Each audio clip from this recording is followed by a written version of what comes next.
It feels like as the years go on, things are only getting better and better for the gaming industry as far as the pure quality of amazing titles that are releasing on a very frequent basis. So to celebrate the games I'm looking forward to most this year, even though I may be a little late to the party, I want to run down the top 5 games I am most anticipating this year in 2018. Before I get into my 5 games, obviously I want to throw out the caveat that any one of these games could very well be delayed into 2019. I cannot predict the future, so there's a very likely chance that that will happen for one or even multiple of the games on this list, although I personally would be surprised if that were the case. Not to mention there will definitely be more games that will end up releasing this year that we have no idea exist at this point because they will be announced at a later date, or most likely at E3. And as the last and perhaps most obvious warning, this list is simply my opinion, and I'd love if you all left your own 5 most anticipated games in the comment section down below. Beginning in no particular order, my first game is God of War. The game's coming out on April 28th,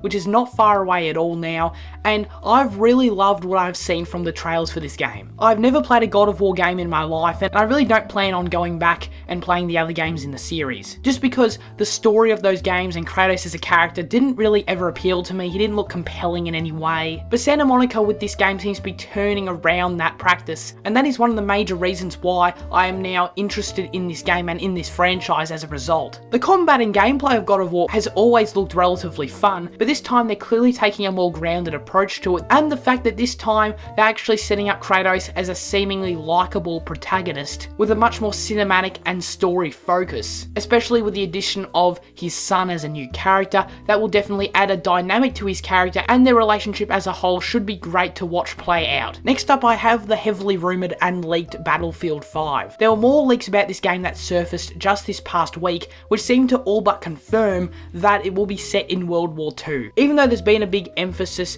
in the multiplayer first-person shooter genre to go back to World War II and World War I time periods, to focus more on full boots on the ground gameplay, as we saw in Battlefield 1 and also in Call of Duty World War II last year, I look forward to getting into Battlefield 5 in particular because I never picked up Battlefield 1 and everything I've seen of that game has looked super compelling and fun. And as far as other shooters in the genre go, Call of Duty really isn't my thing. I do not enjoy Call of Duty multiplayer at all. For me it's just too fast paced, and the last Battlefield game I played was Battlefield 4. So from a multiplayer perspective, even though I'm not a huge multiplayer gamer myself, I do look forward to trying out Battlefield 5 later this year, and hopefully it has another stellar campaign, because Battlefield 1 single player campaign was critically acclaimed, so I hope that DICE are able to pull something similar off with this entry in the series as well. I want to talk about Detroit Become Human next by Quantic Dream, because even though there has been some recent controversy surrounding the game that I don't really want to get into here, everything I've seen on the game for the last number of years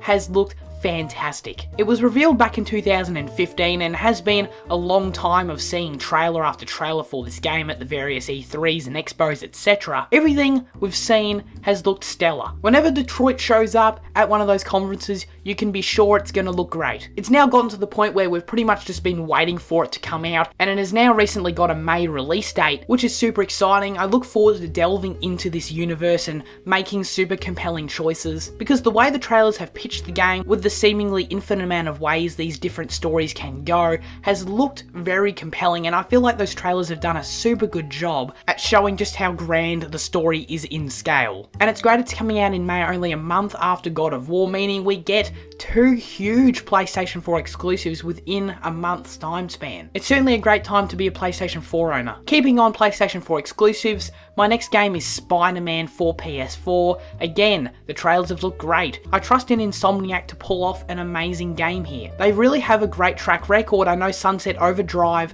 got great reviews. People really enjoyed that game, even though it was very much underplayed as far as I understand. And recently when they released Ratchet & Clank, that also got fantastic reviews. The fact that Insomniac are working on that IP alone is great, but also with the gameplay trailer we got last year at E3, a lot of people I thought on the internet seemed underwhelmed by it, but I thought it looked like a ton of fun. It looked like Insomniac putting a spin on the Batman Arkham style combat that Rocksteady perfected, and fitting it in perfectly and matching it with Spider-Man as a character and that acrobatic style. Everything I've seen on it just works for me, and I'm really looking forward to playing it, and I really hope it's good. The last game I want to mention today is Red Dead Redemption 2, and feel free to hang me for this, do whatever you want to me, I'm sorry in advance, but I've never played Red Dead Redemption, but Red Dead Redemption 2 is meant to be coming out in October this year, which I mean, if you're any other big major publisher releasing a game in that time span, in that week, then I'd get the hell out of Red Dead's way if I were you, because Rockstar are just gonna clean house with this game. They're gonna destroy. We've seen how successful GTA 5 was, even though I personally think that game is a bit overrated, but commercially it makes them a ridiculous amount of money. And even though Red Dead isn't quite as well known as Grand Theft Auto, I think at this point perhaps more casual gamers